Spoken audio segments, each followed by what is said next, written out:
One thing I wanted to bring up is today is 420. It is. As a lot of people might know. I've been enjoying it all day. Some people might be celebrating, so congratulations if you are.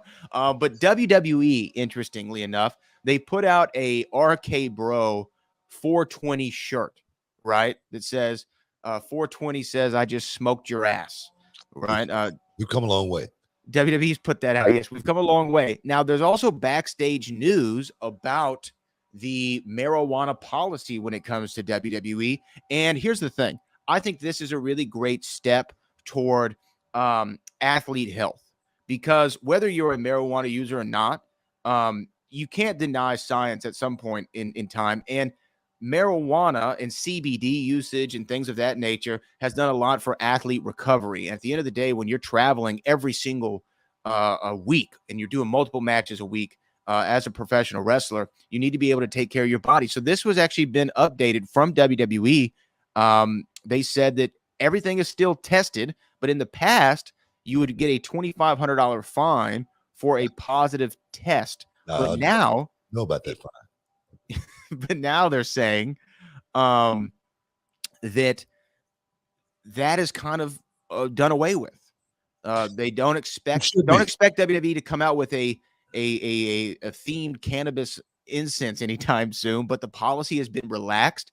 And there's a lot of that culture now in the WWE storyline. This is what a higher up said. He says, I haven't heard anyone as much as gossip over one of the boys or girls smoking weed in years, much such a fine being handed down for it. A lot of the perception on marijuana has changed. A lot of what Brett was talking about way back in the day ended up ringing true. Of course, they're talking about Bret Hart, who was very outspoken back in the day, noting that the weed is a safer alternative for performers on the road for different perspectives. So I thought that was really interesting. The WWE's kind of evolved their policy, and I hope that every other sports organization can do the same. Yeah, man, it's a long time overdue. I think marijuana policy being lifted just because, like you say, science approved what marijuana can do for so many different types of ailments, especially pain management. Yeah. And one thing about the professional wrestling game, the opioid problem got huge at one point in time. With guys trying to self-medicate, and we lost a lot of guys due to that. So for me, I've been somewhat of an advocate. Not as outspoken as RVD. I'm sure he'd be proud right now. I'm sure he'd be happy. I'm sure he's jumping for joy. I'm sure he'd celebrate. You know what I mean? But definitely, I've always been someone that believes that should be something that was on the ban list. Yeah, and here's the thing. Like, I'm not a marijuana user. I never have been. But I don't have anything against it. I think that, again, when I've had friends and family members and athletes that I know who've gone through different ailments, not just pain management. There's cancer, there's anxiety, there's things of that nature. And Texas recently, I don't know, was it a couple of years ago, Book? They made CBD oils. Yeah. For recreational use. They just need to legalize everything, man. In the city of Houston, marijuana's been decriminalized to a certain amount. I mean, I think that. I don't know how many states. It's got to be at least 20 states have legalized marijuana. Our district attorney here, Kim Ogg, say if you got 3 ounces, you good. I like her. Is that a lot? Okay, forgive me. I'm a novice. Is that a lot? 3 ounces is enough to start an enterprise. I don't know what the hell she's talking about, but I like her. I like her. Start an enterprise. I'm serious, man. You can start a small enterprise with 3 ounces, man. But I see we got a couple of super chats. Well, get this, though, real quick, just on the subject. 37 states have approved medical marijuana use, and 18 of those states, including Washington, D.C., have approved recreational marijuana usage. I mean, that's pretty significant to where we were just 10 years ago. I really believe that as well. Times have changed a whole lot, and I'm glad to see the movement. There again, we're moving a little slow here in Texas, and I know it's political, but we need to get past that political talk right there and because we're talking about people's lives. We're talking about saving a lot of people, as well as decriminalizing it more than anything, locking people up for something like that. That right there, I think, is more important than just the recreational use.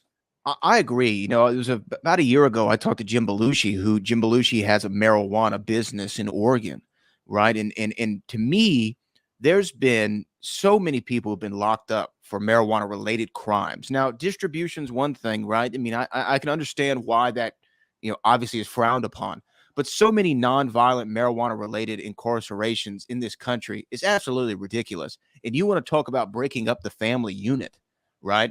There's been so many people whose lives have been affected, not just the person who's in prison, but everybody around them for something that is now legalized in a lot of the states in which they're incarcerated in.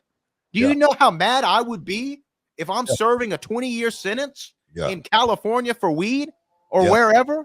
Yeah. Yeah. I mean, Exactly it's ridiculous. what I'm talking about. Decriminalizing it is, I think, the first thing on the books for me, especially as a young black man, seeing so many young black kids thrown in jail for something like that. I think we're past that now. Yeah, man, definitely. I mean, so many, and honestly, yeah, it's from the black and brown community. Black and Hispanic people, especially in the state of Texas, who've been locked up for marijuana-related crimes. It's really sad. You know what I mean? It really is. So I hope. Look, and I love the great state of Texas. I'm not super hopeful that our governor is going to move on marijuana-related things anytime soon. He's not. Yeah. It's not really something that his party is high on. No pun intended. Yeah. But hopefully we can be hopeful, right? That something will move. And I'm not trying to make a political statement. I'm just saying. Hopefully we can be hopeful, right? That something will move. And I'm not trying to make a political statement. I'm just saying. Here's a FBG and Loso King. You be looking blowed on the kickoff shows. LOL. All right. I mean, he's talking blown or relaxed. It's a difference. It is a difference. I'm normally relaxed. You know what I mean? That's what I like to call it anyway. And big win says meet you in KC when you wear in WCW. Yeah. Well, I'll be in Kansas City this weekend. Okay, so cool. hopefully come out there and check me out. I'm gonna be doing Kansas City Comic Con coming up this weekend. So if you're anywhere in the area, man, come holler at me. I definitely will be happy to take a pic and shake a hand and tell some stories. And then here's another big win says nobody ever hurt nobody while on that sticky icky ooh wee. That's what Queen Latifah said on that movie back in the day, sticky icky ooh wee, man. Yeah, man. You know what, man? I ain't never seen nobody speed, out of control, smoking a joint. That's just not something I've never seen anyone, geeking enough to where they want to go rob somebody to smoke a joint. I just never have seen that in my lifetime. I could be wrong. It may be something that have happened, but I just haven't seen it. So yeah, I'm totally in accordance with making the green something that God put here. He did. Like for you, like Smokey said on Friday, God put that here for you and me.